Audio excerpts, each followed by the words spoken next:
Tetapi anak yang baru bisa lebih nyaman di dalam melaksanakan agamanya. Ada hijrah dari Darul Kufar ke Darul Islam contohnya adalah hijrahnya para sahabat dari itu Makkah ke Madinah. Dan motifnya satu, yaitu keduanya sama-sama dalam rangka untuk menyelamatkan agama mereka. Sehingga bukan motif duniawi, tetapi adalah motif untuk menyelamatkan agama mereka. Karena bagi seorang Muslim, agamanya adalah segala-galanya. Dan karakter hijrah mesti ada pengorbanan yang mesti harus dilakukan. Hijrahnya para sahabat dari Mekah ke Madinah, berapa banyak pengorbanan yang mesti mereka lakukan sehingga mereka distatuskan oleh Allah para fuqara, lil fuqara al muhajirin alladziina ukhriju min diyarihim wa amwalihim yabtaguna fadlan min Allah wa ridwanan wa yansuruna Allah wa rasulahu ulaika humus shadiqun. Lil fuqara al muhajirin, bagi para fuqara dari kalangan muhajirin, Allah menyebut mereka para fuqara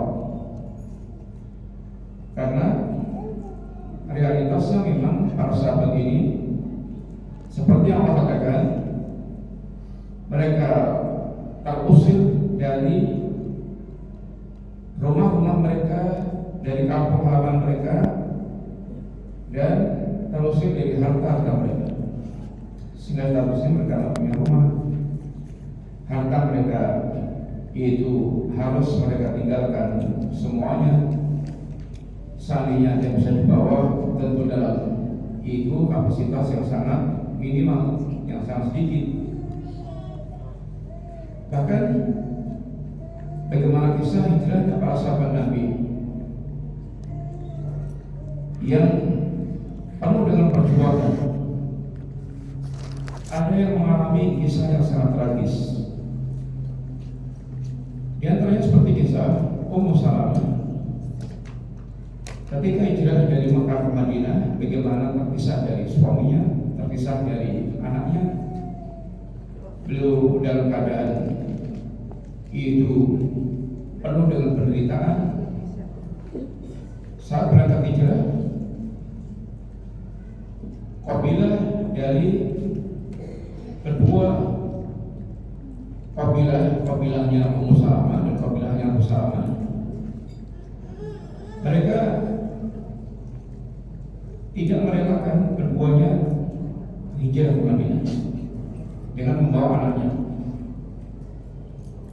Makanya Abu Salamah hijrah ke Madinah, ibunya dan anaknya tertahan.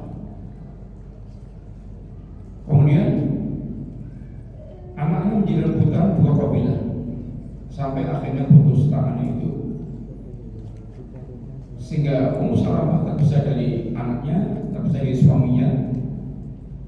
Bagaimana Ummu Salamah setiap hari menangis bahkan sampai setahun. Dibayangkan bagaimana penderita Ummu Salamah menangis sampai setahun. Tiap hari dia keluar bertobat, dia menangis sampai ada kemudian rasa kasihan dan kemudian mengantarkan hijrah diri ke Madinah dengan penuh adab. Baru kemudian Ummu Salamah ketemu dengan Abu Salamah dan bersatu dengan anaknya pula. Tapi penderitaannya telah dialami dan antum bayangkan bagaimana kepergian Ummu Salamah sendirian ditemani dengan Hilal Utsman yang kasihan tadi menempuh jarak 450 kilo dalam kondisi suasana ini Mekah ke Madinah yang tariknya bisa kita bayangkan panasnya dengan pembekalan yang sangat minim, dan telah perjuangan untuk itu mencari keridhaan Allah Ta'ala, harus meninggalkan tempat tinggalnya akan terusir dari harta mereka. Suhaib Ar-Rumi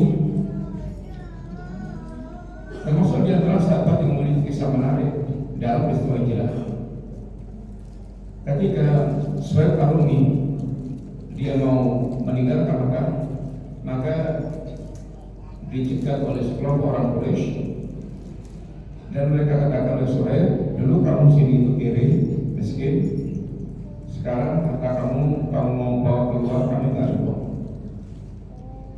Kata Suhaib, wahai Quraisy, kalian tahu saya ini pemanah. Kalau siap silakan hadapi, lepasnya anak panah. Silakan mendekat, saya panah dan akan saya panggal kalian. Hingga Kang Suhaib ini bisa membuat ibunya bilang anak, istrinya menjadi janda, anaknya jadi yatim. Tapi Suhaib tawarkan kepada mereka, tapi kalau kalian mau, seluruh hartaku akan aku lepas untuk kalian. Bahkan saya tunjukkan di mana simpanan hartaku. Maka kepergian Suhaib dengan melepas seluruh harta yang dimilikinya.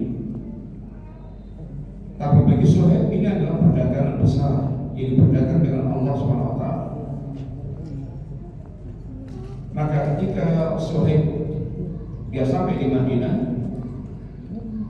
menemui Rasulullah di Kuba, maka Nabi bagaimana menyambut dengan sangat hangat kepada ini Suhaib. Nabi katakan kepada Suhaib, Rabihal bai'u ya Aba Yahya. Rabihal bai'u ya Aba Yahya. Wahai Abu Yahya, sungguh perdagangan Anda sangat beruntung. Sungguh sangat beruntung perdagangan Anda. Apa perdagangan Suhaib? Suhaib telah membeli hijrah dengan seluruh hartanya. Harta yang ditinggalkan di Makkah karena kondisi menuntut seperti itu. Suhaib beruntung karena dagangan Suhaib dibeli oleh Allah dan Allah membeli dagangan selamanya dengan jannah. Inna Allah ashtara minal mu'minina anfusahum wa amwalahum bi anna lahumul jannah. Sesungguhnya Allah membeli harta dan jiwa seorang mukmin dengan surga.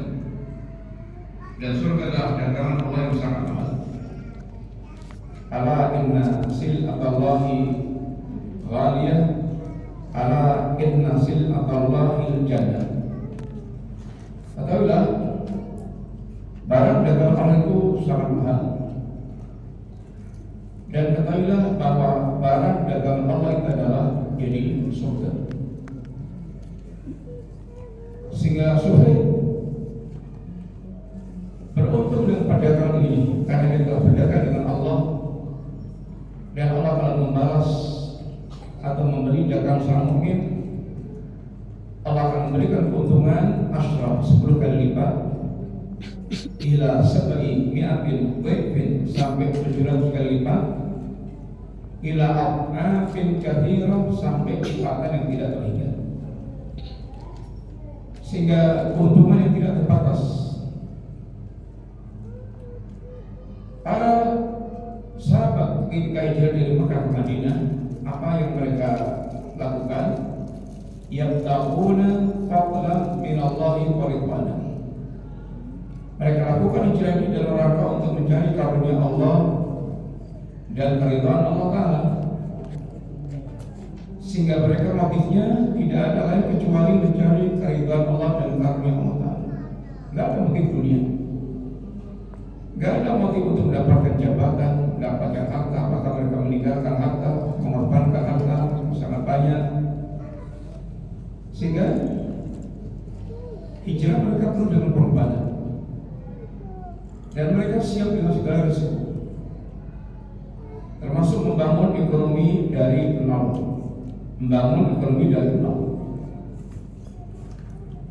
Bayangkan bagaimana kisah Abdurrahman bin Auf dengan saat yang dipersaudarakan oleh Nabi di Darul Hijrah di Madinah.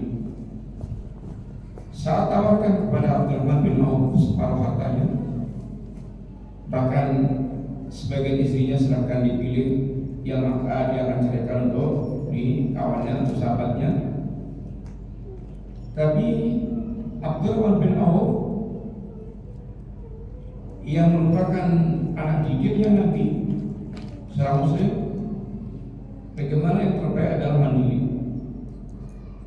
Maka dia katakan, tunjukkan saja kepada saya, dullani aina suq.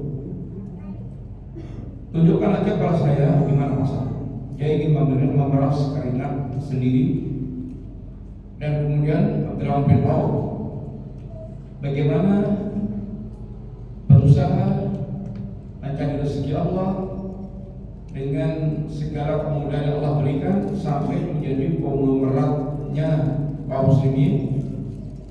Dan Abdurrahman bin Auf kurang lebih hartanya dikatakan sekitar 6, sekian triliun, dari nol membangun pasar, membangun ekonomi di Madinah. Dan Abdurrahman bin Auf itu beliau masuk Islam kira-kira umurnya sekitar 28 tahun. Sehingga bisa dibayangkan bagaimana Allah memberikan kemudahan kepada Abdurrahman bin Auf sehingga dia sudah besar. Yang jelas para sahabat meninggalkan Makkah dengan perjuangan, dengan segala perjuangan. Jarak yang jauh 450 kilo dia tempuh dengan jalan kaki, perbekalan minim, suasana alam yang sangat yaitu panas atau dingin, dan penuh dengan pengorbanan lahir maupun batin. Karena hijrahnya mereka dalam tekanan dan ancaman Quraisy. Tapi semua itu mereka lakukan ini yang ta'una fadlan min Allah wa ridwanan, dan mereka untuk mencari karunia Allah dan keridhaan Allah Ta'ala. Dan semangatnya adalah wa yansuruna Allah wa rasulah, menolong Allah dan Rasulnya. Menolong Allah saja menolong agama Allah Ta'ala, karena Allah tak butuh pertolongan. Bahkan Allah adalah sang penolong. Tapi menolong maksudnya menolong agama Allah, menghidupkan agama Allah dan mempertahankan agama Allah Ta'ala. Allah bisa saja menolong agamanya tanpa pertolongan makhluk, sangat bisa.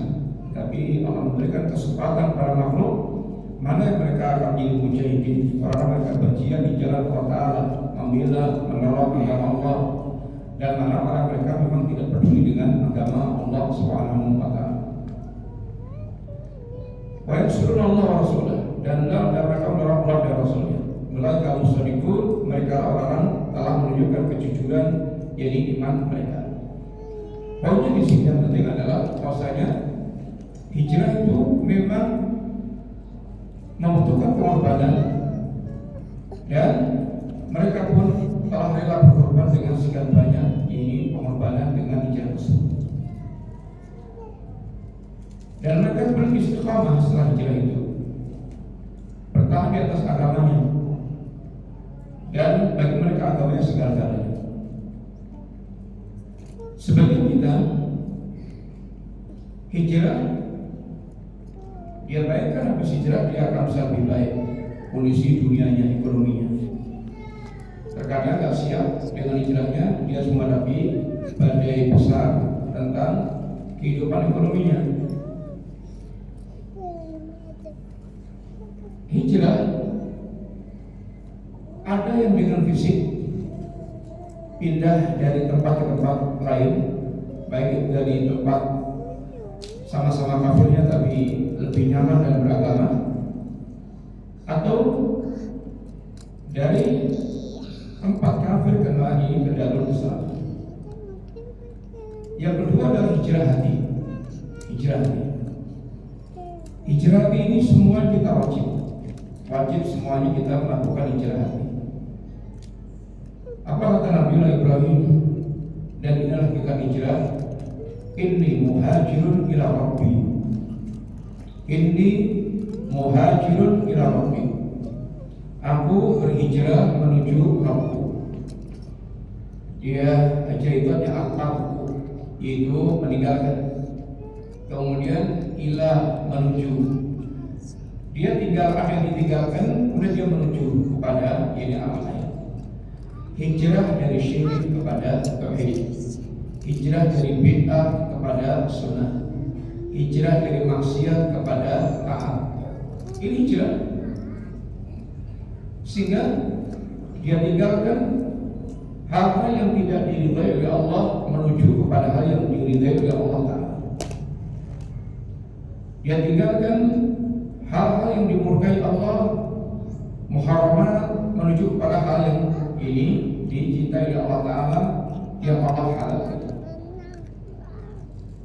Maka istilah ini kemudian yang kemudian banyak kita dengar di kalangan ini kawan-kawan kaum muslimin, hijrah dari dunia yang jahiliyah kepada dunia yang penuh dengan ilmu dan upaya untuk menegakkan sunnah.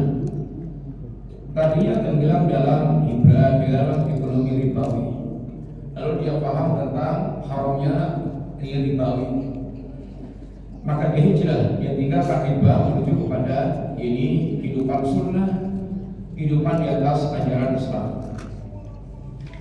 Tadinya artis drama, dunianya dunia yang penuh dengan syahwat, hawa nafsu. Lalu dia kenal sunnah, kenal kajian, dia tinggalkan dunia glamour syahwat penuh dengan nafsu ini, menuju kepada kehidupan untuk bisa lurus di atas agama Allah. Tadinya dia tenggelam dalam lingkungan yang penuh dengan syirik, penuh dengan kesyirikan, penyembah kubur, pengagum kubur. Kemudian dia kenal tauhid, dengan tauhid, mengenal tauhid, lalu dia tinggalkan kehidupan ini penuh dengan kesyirikan tersebut. Sehingga hijrah ini meninggalkan sesuatu menuju pada sesuatu yang lainnya.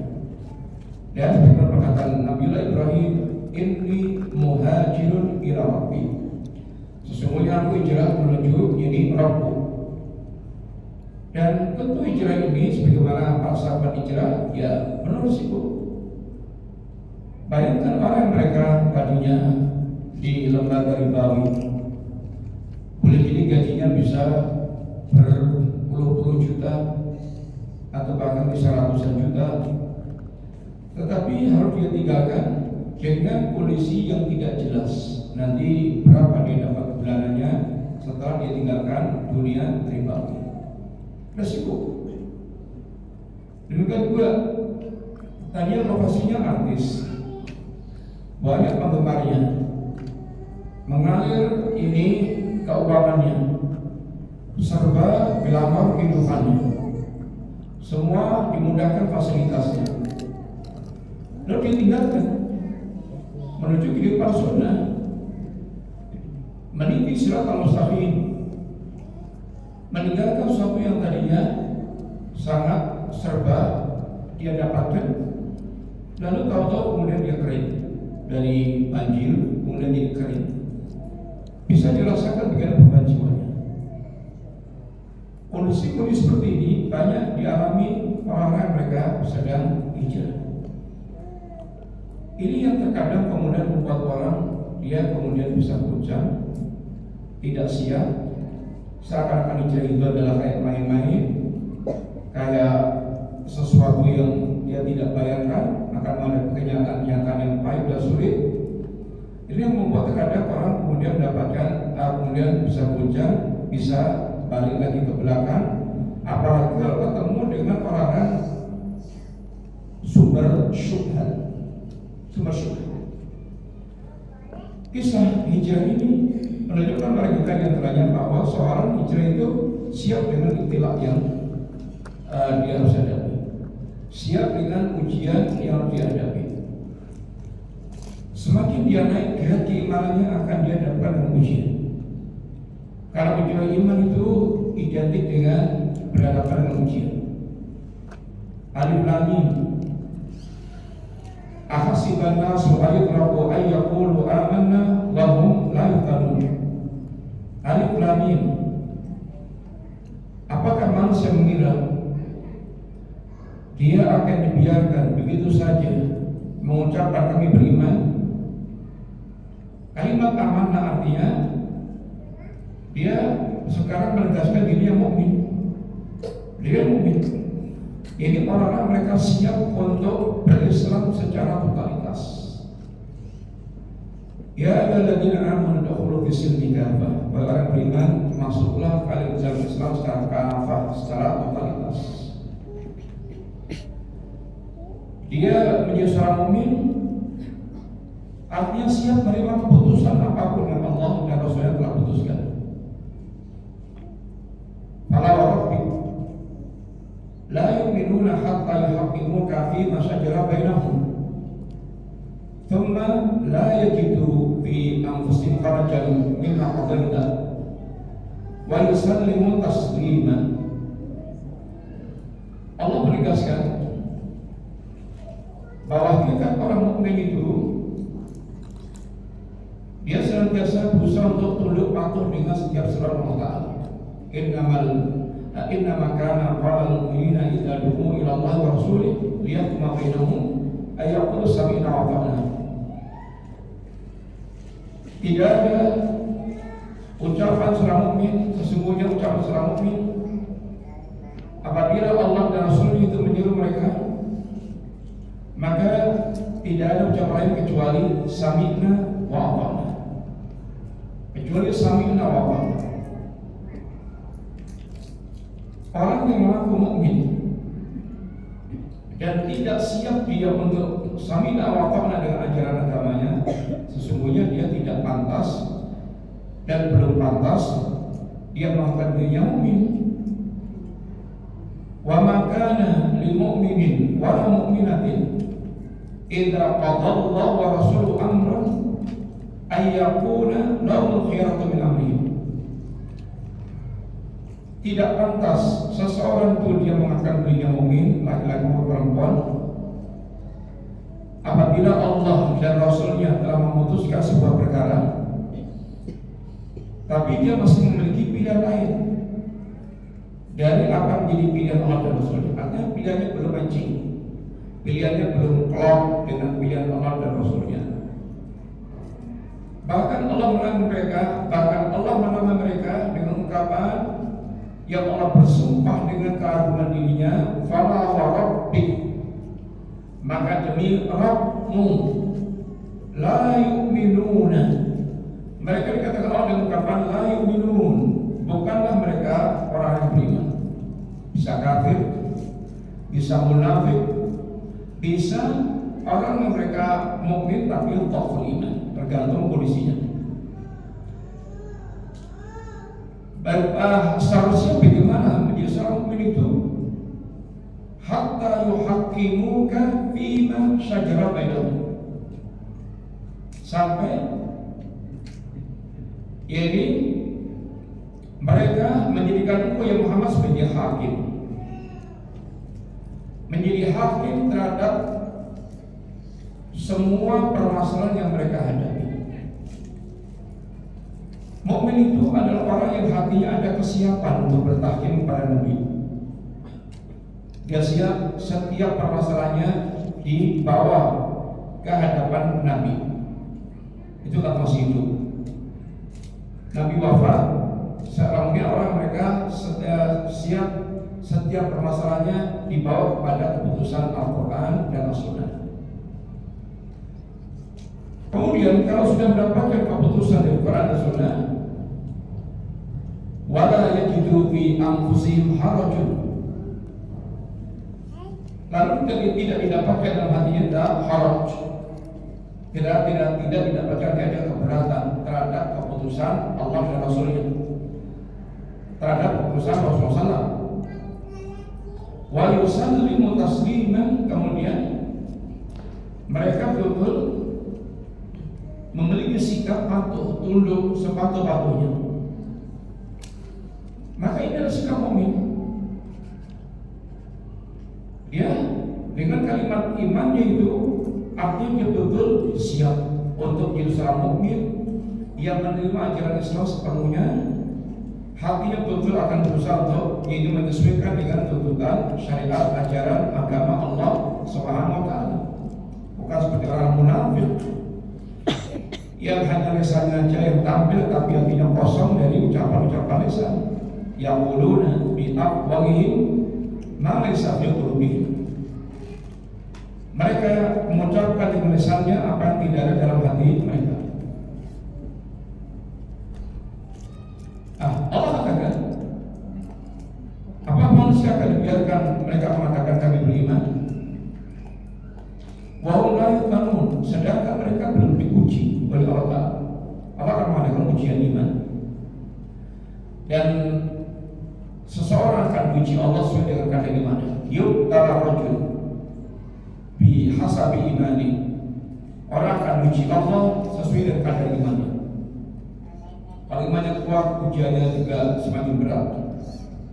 Imannya ringan, ujiannya melimpahnya juga jadi ringan. Dan sebenarnya adalah sesuai dengan kelasnya. Dan itu adalah sunatullah ya begitu. Sunah kehidupannya begitu. Tentu ujiannya anak TK beda dengan anak SD, beda dengan anak SMP, beda anak SMA, beda dengan perguruan tinggi, mahasiswa, sesuai dengan kelasnya. Makanya dikatakan Nabi, asyaddun nasi bala'an al-anbiya thumma al-amthal fal-amthal. Ujian yang paling berat adalah ujian yang menimpa para nabi, lalu yang serupa dengan para nabi, lalu yang serupa dengan para nabi. Artinya semakin imannya mendekati jadi iman kenabian, semakin kuat imannya akan menghadapi ujian yang semakin jadi berat. Maka seorang mukmin akan mempersiapkan diri menghadapi ujian-ujian iman, termasuk ujiannya orang maka hijrah. Orang hijrah ini menegaskan dirinya betul siap untuk menjadi seorang mukmin, meninggalkan apa yang diharamkan Allah karena hakikat hijrah. Sebagaimana dikatakan, al-muslimu man salimal muslimuna min lisani wa yadi, wal muhajir man hajara ma nahallahu anhu.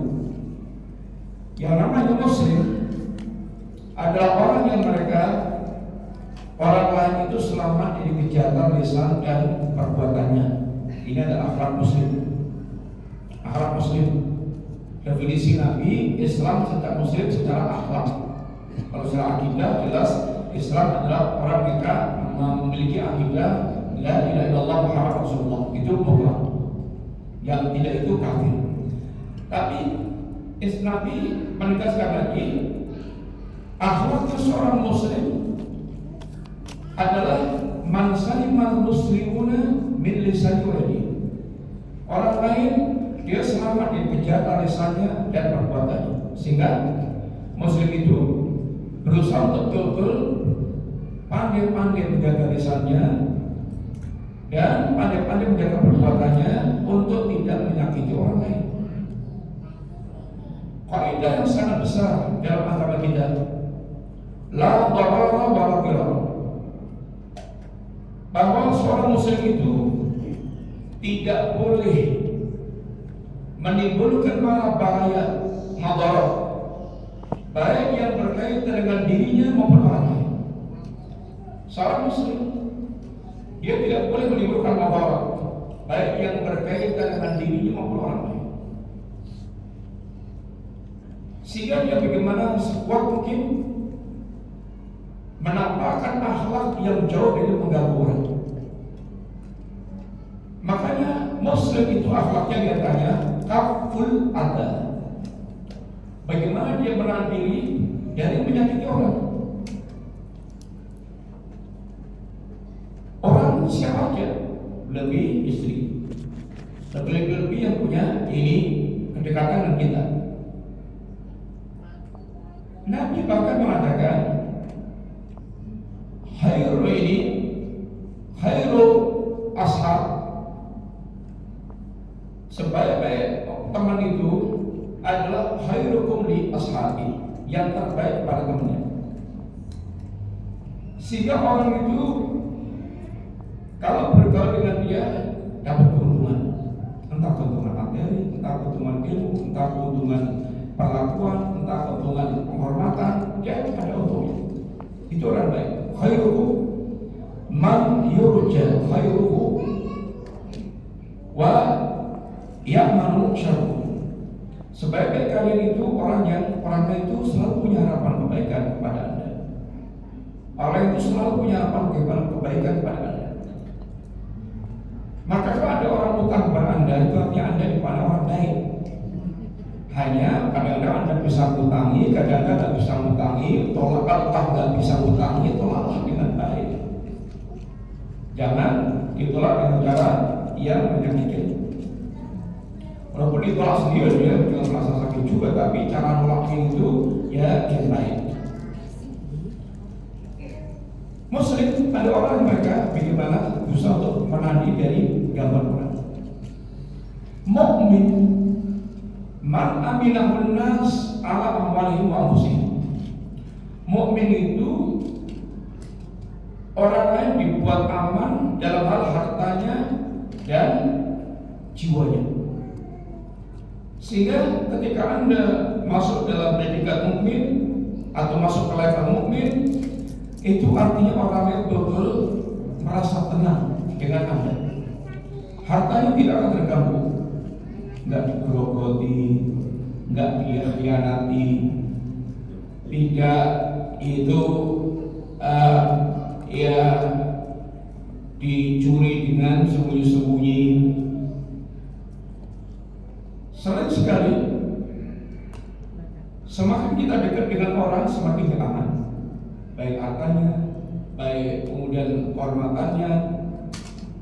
Yang pertama kali membuka aibnya justru yang paling dekat dengan kita, sehingga nggak merasa aman. Hartanya kalau diutangi dikurang, kalau diamani kerjasama berkhianat, kemudian hanya keluar istilah-istilah afan akhi, tapi nggak ada pertanggungjawaban yang jelas tentang amanahnya, sehingga begitu masuk langsung ditalang ke bumi yang ketujuh, ambles nggak ada, sehingga akhirnya ya sangat membosankan banget ini muamalah yang demikian. Ini adalah kita perlakuan yang sering terjadi pada diri kita, sehingga belum kita berikan ini kepribadian muslim, kepribadian itu mungkin ya semua kita belum benar. Kemudian seorang yang mereka ini hijrah, hendaknya dia bersiap-siap untuk itu melihat kenyataan baik, merasakan kenyataan baik, karena pasti akan ada ujian yang menimpanya. Maka kisah-kisah orang-orang mereka hijrah, pasca hijrah kemudian hujan, kemudian ada yang balik lagi kepada dunia sebelumnya. Maka yang terpenting setelah hijrah itu adalah bagaimana dia bisa istiqomah, untuk ini berjalan di atas jalan Islam, jalan iman, sehingga masih ada sesuatu yang dilakukan. Sebaiknya kita begitu hijrah, karena tadinya terkenal banget yang kata lewat dunia bandnya, dunia artisnya, dunia filmnya, dunia macam-macamnya. Begitu hijrah, lalu malah ditenarkan lagi, dibumingkan lagi, diundang sana sini, ditampilkan. Akhirnya nggak sempat dia untuk berbenah. Dia lebih baik kadang-kadang malah jelek lagi, balik ke belakang. Apalagi kemudian dapat ujian, terus ketemu ustaz syubhat, janjinya rapopo, ini janjinya rapopo, akhirnya balik lagi ke belakang. Ini adalah membutuhkan bagaimana dia untuk bisa istiqomah di atas ini jalan hijrah yang telah dia pilih tersebut. Oleh karena itulah di sini pentingnya seorang dia kemudian bagaimana menyusul diri atau menata diri setelah hijrah, bagaimana dia kemudian bisa istiqomah. Yang ketika kita bisa istiqamah, maka itu adalah sebuah karunia besar yang kita akan itu meraih segala keuntungan ini setelah kita ini beristiqamah. Tentu cita-cita kita semuanya kita kembali kepada Allah seperti yang digambarkan Allah Ta'ala. Innal ladzina qalu rabbuna Allah thumma istaqamu tatanazzalu 'alaihimul malaikah alla takhafu wa la tahzanu wa abshiru bil jannati allati kuntum tu'adun. Sesungguhnya orang mereka mengatakan Rabbuna Allah, Rabb kami Allah, yang memberikan penegasan dia untuk menjadi seorang mukmin yang beriman kepada Allah, siap dengan segala konsekuensi menjadi seorang mukmin. Tsumastaqamu, lalu dia istiqamah. Istiqamah di atas tauhid, istiqamah dalam ibadahnya, istiqamah di atas akhlak Islam, istiqamah meninggalkan muharramat sehingga dia lurus menempuh jalan siratal mustaqim. Orang mereka mukmin lalu istiqamah, tatanazzalu 'alaihimul malaikah. Di ujung kehidupan dia, di ujung perjalanan dia menghadap Allah, dia telah berjalan lama, membuat dia capek, membuat dia lelah dengan segala warna perjalanannya, dan dia tetap terus bisa istiqamah di ujung perjalanannya.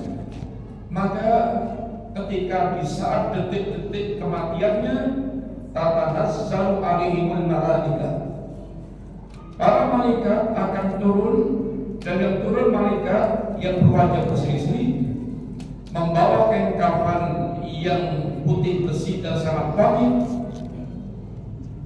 dan saat-saat yang sangat menegangkan ini, malaikat menegaskan dengan kabar gembira